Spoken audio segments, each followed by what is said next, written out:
Well, welcome. It's 2 p.m. and it's Burning Tree Program Spotlight.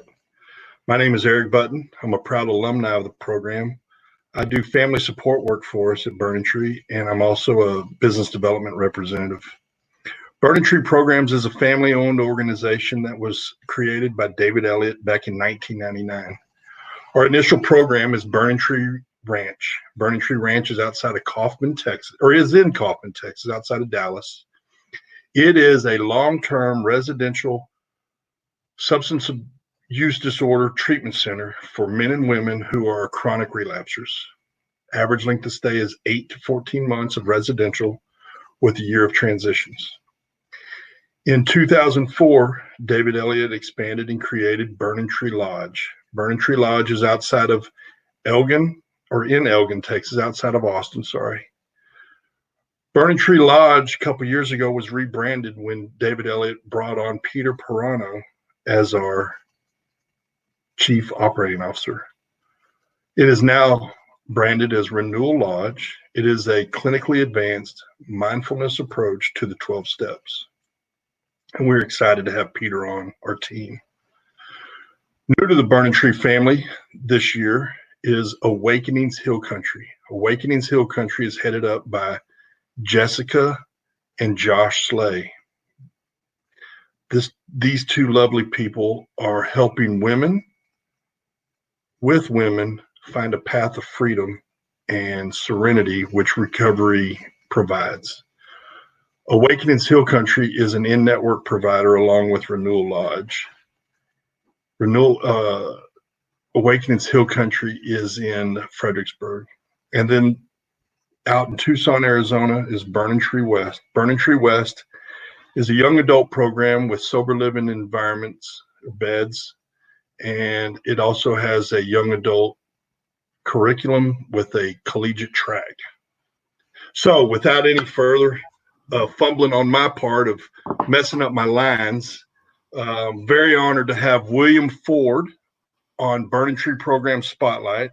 William Ford is with Crossroads, Sober Living, and Ford Sober Transport. And what an honor to have you on. I'm really excited when Patty Raymer suggested you coming on the show. So how are you, William? I'm good, man. And thank you guys so much for having me. I really appreciate it. It's definitely an honor to get and sit and do this with you all today.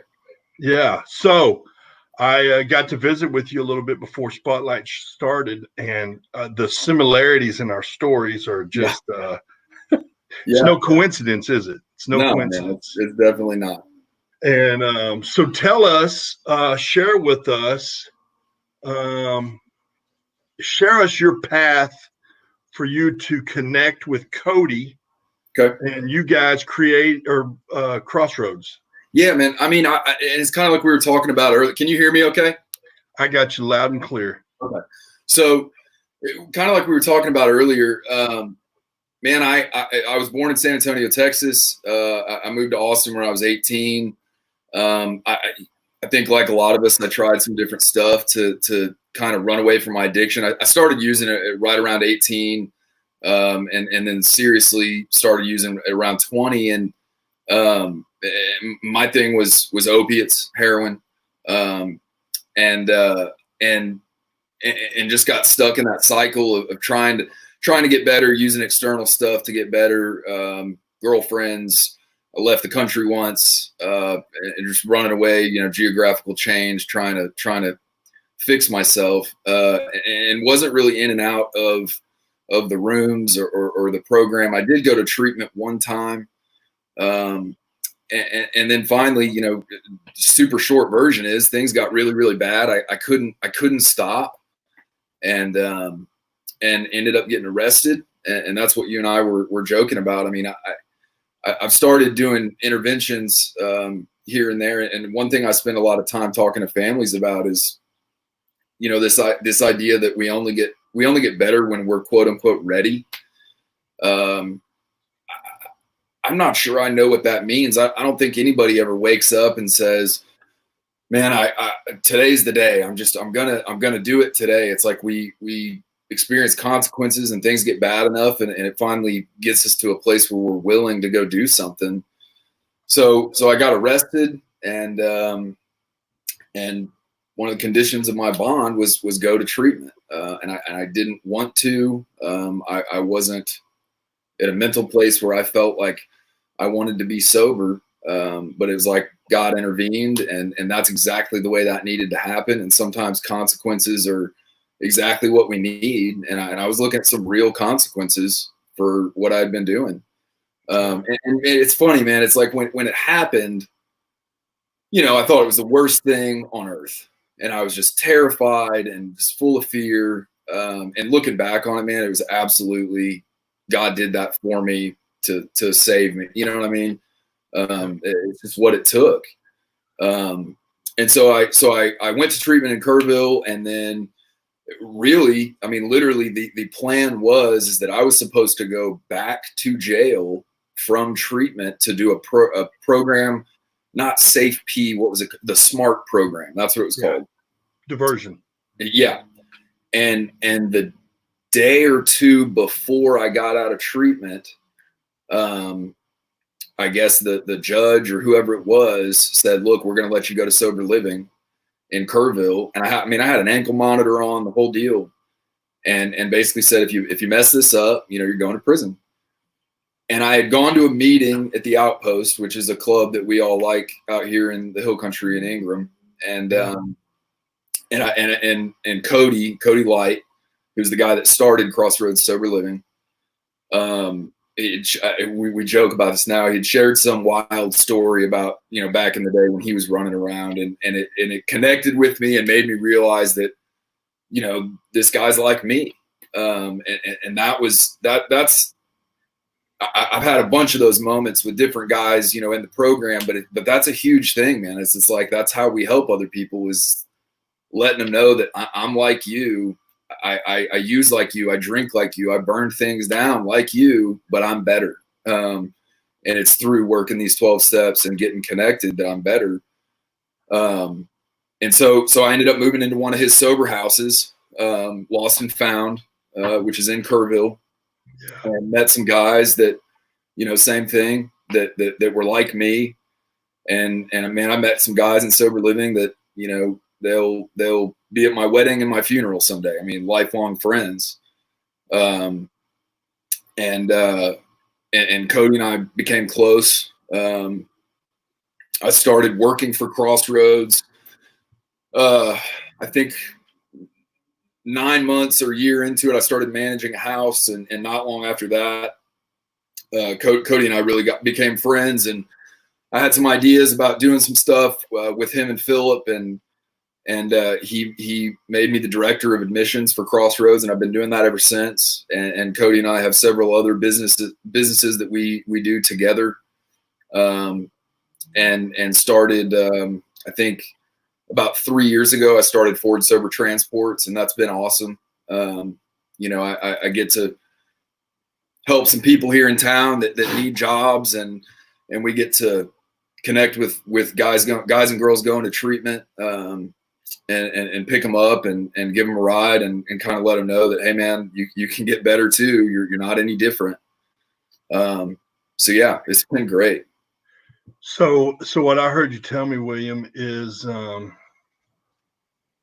you started paying attention to a power greater than yourself. Yeah, and man. Then lo and behold, Cody dropped into your lap, and then you guys just made a connection and grew from there. Yeah, and I think, man, I to be perfectly honest with you, Eric, I think I struggled with the power greater than myself thing pretty good, and I think that I'm blessed, and we're all blessed that sometimes that power that's greater than us will come into your life, even if you're not acknowledging it. You know what I mean? Even if I think that's the truth. It's like I look back on my life, and it's like even when I didn't believe in all this stuff, it was still saving my ass all the time. My eyes just weren't open to it. You know what I mean? Yeah. And so yeah. I mean, it took a while for me to see some of that stuff for what it was, but I was lucky that I was at a place where I was willing to do whatever it took. You know what I mean? Expand for us the magic of the community of the Hill Country area for recovery. It's incredible. I mean, it's funny that and I talk to parents about this a lot. It's weird that, Kerrville's 25,000 people. It's on the Guadalupe River. It's beautiful. And for whatever reason, it's turned into kind of this recovery hub for this part of the country. I mean, man, my girlfriend and I went to a restaurant last night in town, and it's like all of the waiters that are in there are all guys that are in recovery. That a lot of them have lived at our sober houses, and the head chef there is a manager at one of our sober houses right now. I mean, it's just you get to know these people and you get to be close to these people. And the coolest thing is, man, and this was huge for me in the beginning, and it's one of the reasons we encourage our guys to start sponsoring, as soon as they get through the work. I think you can see changes in other people, and you can see spiritual growth in other people sometimes before you can see it in yourself. Yeah. And so watching other people get better, it's this incredible thing. And even when we don't notice it in ourselves, it's like other people see it in us, we see it in other people. And because we're all so close around here, and we get to go to meetings together and see each other at the store or whatever it is, you really get to be a part of someone else's life and their recovery and watch them grow and get better. It's amazing, man. It's weird for me to say this still to this day, because I've always, I loved Austin. I love being in the city, but man, this is my home. I love this place. I love the recovery community here. I'm not going anywhere. So, well, community is contagious. Yeah. Right. And that's the deal. So, Ford Sober Transports. Yeah. What does it take to safely pick up an inebriated person and get them delivered to a facility where they can start their path of freedom? Walk us through that process for us. Yeah. So all of our drivers are they're CPR certified. They carry Narcan, all that stuff. And most of the pickups that we do, Eric, are these are people that are wanting to go to treatment. Either they've been intervened on, or they've agreed to go already, and the treatment center is calling us to go pick them up. So nine times out of 10, we don't have any problems with them, and it's really just kind of a cool couple hours or hour where the driver can connect with them and like give them some hope. But sometimes sometimes people are not happy about going to treatment, and it takes a lot of communication, and our drivers are really good at what they do, and really cautious. It's just something that over time, it's like that's something that they have to develop to learn. Does this person need to go to the emergency room right now, or is it safe to take them on to treatment? And so really the big thing is just communicating with the treatment centers and letting them know our assessment of the situation and where we think that person's at, and then taking cues from them and making those decisions in the moment. Yeah. So the collaboration. Yeah. I really liked hearing that all of your drivers, did you call them transporters? Yeah. Transport drivers. All of your transport drivers are CPR. They're CPR certified, and then they carry Narcan with them in the car. I mean, that's something that a lot of people don't think about when they're in the crisis. Yeah. And you guys have gone the extra step to ensure that layer of safety and security for the person that you're transporting. Yeah. And man, the Narcan thing, it's the fentanyl has just changed everything. I mean, I'm sure you guys have seen it as well. It's just, things have become so dangerous with opiates, that, we just don't play around with it. I mean, they carry Narcan in the car, and we know where the emergency rooms are. And it's a scary thing. That last, something I talk to parents about a lot is, that one last hoorah before you go to treatment can be, a lot of people don't make it through that, and it can be a scary thing. So we try to be as careful as we can and take as many precautions as we can to get them there safely. Has anyone ever told you, Mr. Ford, that you have a voice that is it's very calming? Thank you. I've it's got a very that you're in charge, calming and in charge, which is very, I would assume from experience that helps subside the family's anxiety and fear.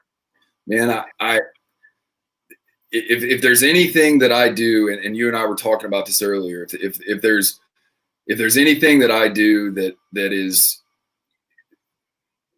really been important to me in the last couple of years, it's getting to work with the families of drug addicts and alcoholics, whether it's through sober living, and dealing with that stuff, or doing interventions. I mean, getting to connect with those people and give them some level of hope that things can get better. I don't know if it's my voice that does it, but thank you. I mean, that's something that's been really special to me, man. I hope it's something I can continue to do in the future. I really enjoy that. And that's just something that, when like on interventions, it's something that I've realized, and I've only been doing it a couple years, but it's just as much, if not more, about the family than it is about the person that's going to treatment. There's so many angles. Sure. That you have to you get to plan to shut the doors on allowing this person to safely be transported to treatment. Jobs, all kinds of relationships, shutting out. I mean, all that stuff. So you have a very you have a knack for it. Well, I mean, my philosophy on it is, I think if you can get the family to be healthy and to draw some boundaries around some stuff, then even if that person refuses to go to treatment that day, the odds of them getting better go way, way up if you can get the family healthy and get them to stop enabling and stop feeding that drug addiction or alcoholism. So I want to go back to Crossroads Sober Living. Yeah, man. How long has Crossroads Sober Living been around in the Kerrville area? I mean, I think Cody started it, and Cody is the owner of Crossroads Sober Living. I'm just the director of admissions, and then Philip Rodriguez, our director of operations. And Philip's incredible, man. We absolutely could not do what we do without Philip. Mm-hmm. And we also have just the greatest management staff ever. The guys that manage our houses have been with us for a minute, and we would just be lost without those guys. So I think Cody started the Black Diamond 13 years ago, and I think it changed to Crossroads a couple years after that. Okay. And currently we've got 37 beds. Wow. And we kind of, I think Cody and Philip and I's philosophy on this stuff is we don't ask our guys to do anything that we're not doing. It's like if we tell our guys they got to go to 4 meetings a week, it's because we're going to be in 4 meetings a week sitting right next to them. If we tell our guys they've got to sponsor people, it's because we're sponsoring people. And I don't know how that works. I mean, I don't know how we would really hold our guys accountable without knowing who they are and without being able to look them in the eye at a meeting and get to know them. So we've got accountability meetings once a week within each house. They've all got to get jobs. I talk to parents a lot about that. This is not a hang out and watch Netflix and pass drug tests and high five each other about sobriety. It's like they need to get busy, just like I did when I first got sober, and just like Cody and Tripp did when they got sober. And that means doing H&Is and sponsoring people and doing service work and all the stuff that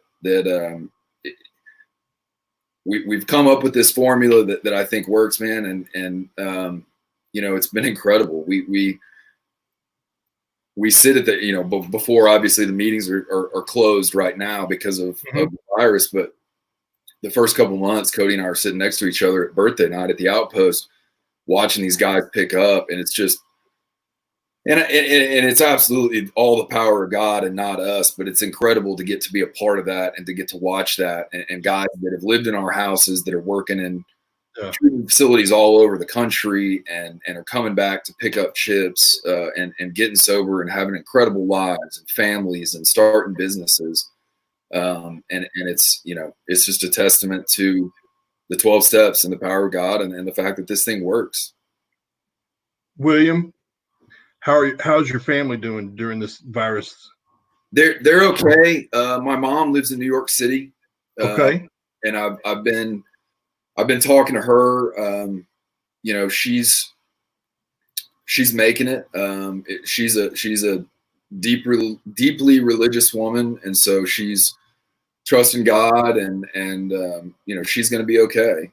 My dad and my sister and niece and nephew and brother-in-law, they all live in San Antonio. My father's an attorney.